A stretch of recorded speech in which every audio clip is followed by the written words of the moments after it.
महाराज असायचे, आनंद घ्यायचे, चेहऱ्यावरचं तेज ओसंडून व्हायचं. आणि पार्वती मातेने एक दिवशी भगवंताला विचारलं, हे तुमच्या चेहऱ्यावरचं तेज कशाचं आहे, हा तुमचा आनंद कशाचा आहे, तुम्ही साधना नेमकी करता कशाची?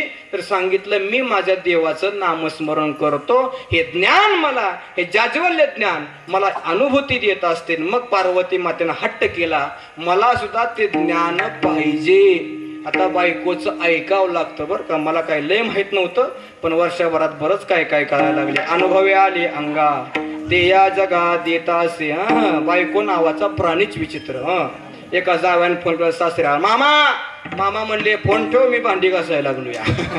पुन्हा तासाभराने फोन केला, मामा मामा म्हणले बोल, तुझं नेमकं म्हणणं तरी काय? अवे कसलं फळ माझ्या पदरात घातले हो, रोज भांडणं, वाद वाद, कटकट कटकट. सासरा म्हणला, लय कालवा करू नको, तुझ्या पदरात एकच फळ घातले, या फळाचं अख्खं झाड मी सांभाळायला लागलोय.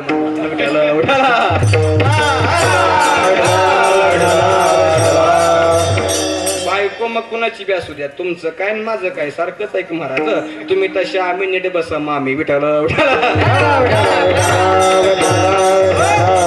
महादेवाच्या बायकोनं महादेवाजवळ हट्ट केला, आणि बायकोचं हट्ट पूर्ण काम कुणाचं? तुका म्हणे नग्न भाज ए लाज स्वामीची. महाराज सांगतात, बायकोचा हट्ट पुरवणं, तिला कपडे घेणं हे काम नवऱ्याच आहे, कर्तव्य आहे. तसं बायकोचं ऐकावं लागतं. ज्यांनी ज्यांनी बायकाचं ऐकलं त्यांचं चांगलं झालं. रावणाची बायको सांगत होती, स्वप्न देखिले मी मध्यरात्री, आले वा नरे मिळवणी किती. मला तुला काय करत गेला मी आला, म्हणून बायकोच ऐक जा विठाल. हे कीर्तन सांगाय सारखं आहे बरं का, पण शास्त्रीयाला सांगत नाही. धिगत्याचे जिने बाईले अधीन. महाराज सांगतात, धिकार आहे त्याच्या जीवनाचा, कोणाचा? जो बायकोचा ऐकतो त्याचा. बरं का, ऐका, बायकोचं ऐकावं लागलं महादेवाला. कळतं ना कीर्तन? मग माना हलवा बरं का. एक म्हणजे मला समजू द्या तुम्ही जागे आहात. आणि मी चांगलं सांगायला लागलो बरं का. कीर्तन याला म्हणतात, काय म्हणतात? लक्षपूर्वक ऐका, वाक्य माझं काय, कीर्तन याला म्हणतात. दुसऱ्यांच्या कथा सांगणं आणि तू मांडकी 4 तास घोळणे याला कीर्तन म्हणत नाही.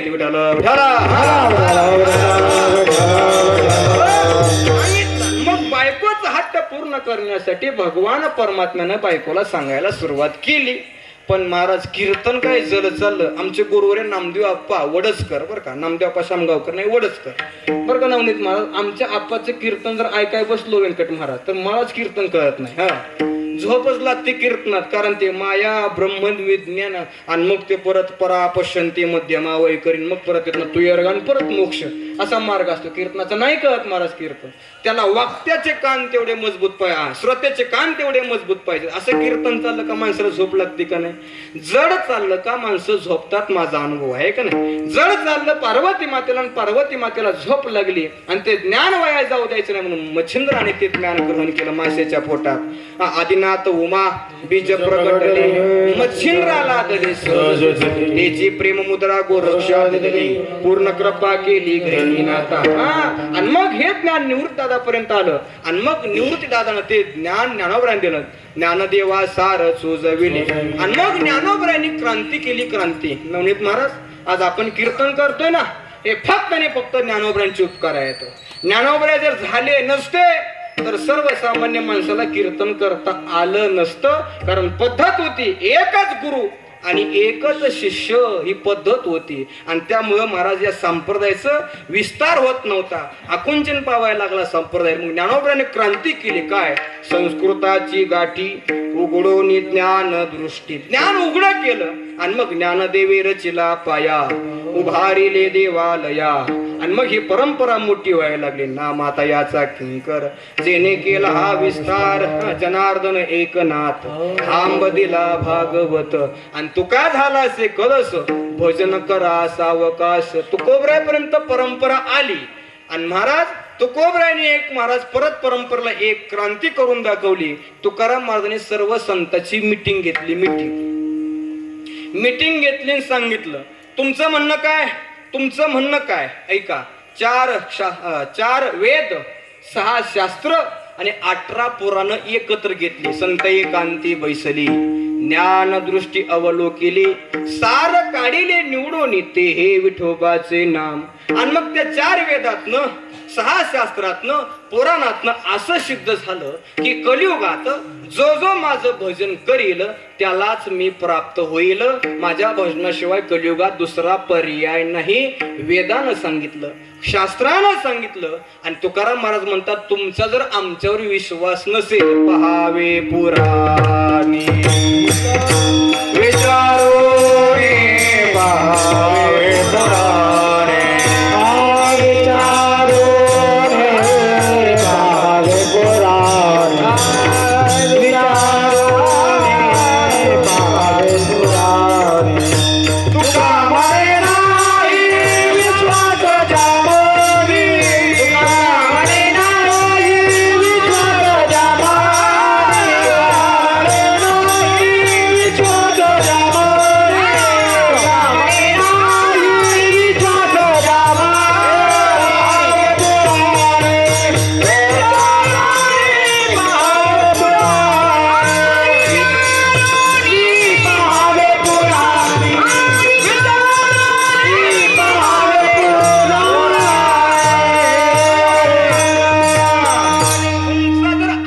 विश्वास विश्वास नसल तर एक करा, पहावे पुराणी विचारोनी. पुराणात तुम्हाला शेकडा 100% पुरावा सापडणार म्हणजे सापडणार. म्हणून महाराज वारकरी संप्रदायामध्ये पुराणाला महत्व आहे.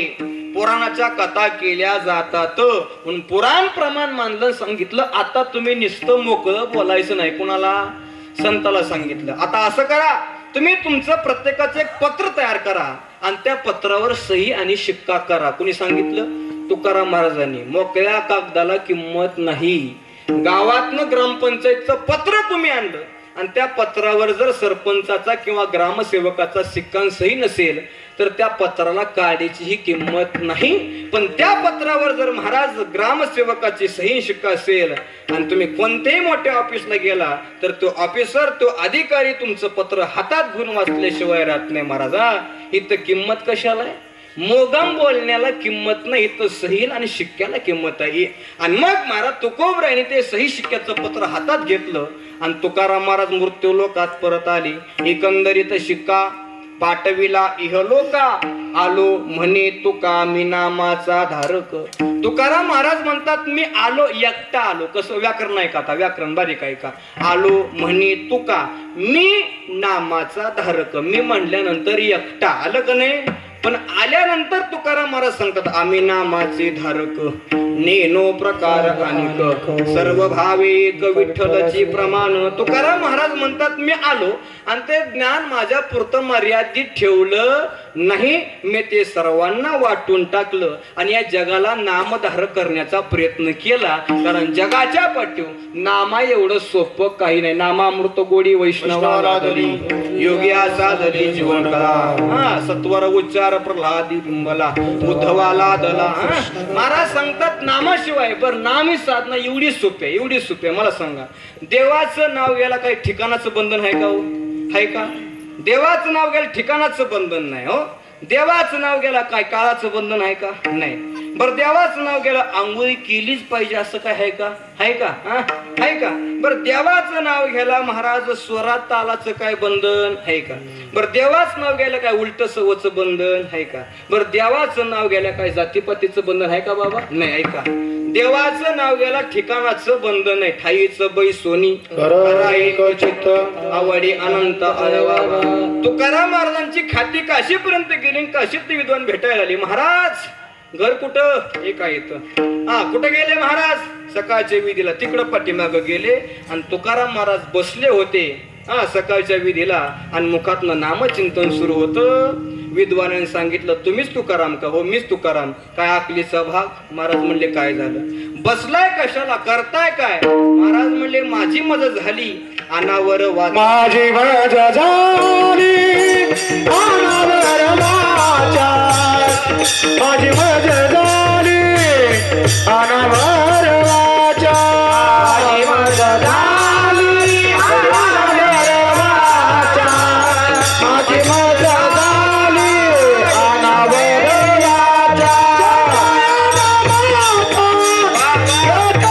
वाचा,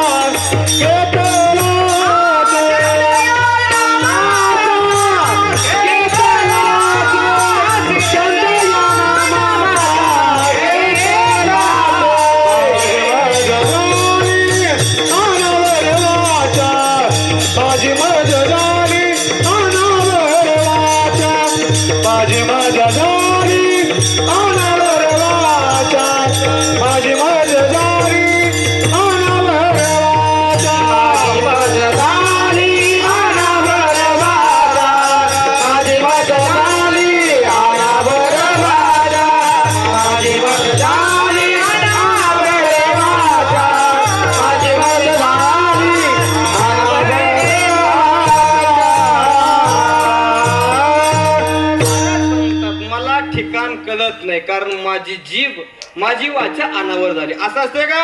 अशी जीभ धरली तुकाराम महाराजांची. ज्यानं जीभ धरली तुकाराम महाराजांचं नामचिंतन बंद झालं. आणि महाराज ज्यानं जीभ धरली त्याला अर्थिंग बी मिळालं, करंट बी मिळाला, आणि त्याच्या मुखातनं नामचिंतन सुरू झालं. ठिकाणाचं बंधन नाही महाराज. बरं, काळाचं बंधन आहे का? काळाचं बंधन आहे का? दिवसा देवाचं नाव घेतलं तरी चालते, रात्री घेतलं तरी चालते, दुपारी घेतलं तरी चालते. काही काळाचं बंधन नाही. वर्तमान काळात घेतलं तरी चालते, भविष्य काळात घेतलं तरी चालते, आणि भूतकाळातलं इथं फल प्राप्त करून देते.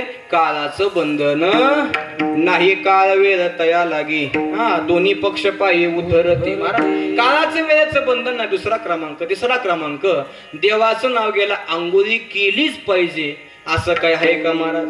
शबरी नावाची एक महाराज सुंदर कथा आली महाराज आपल्या रामायणामध्ये.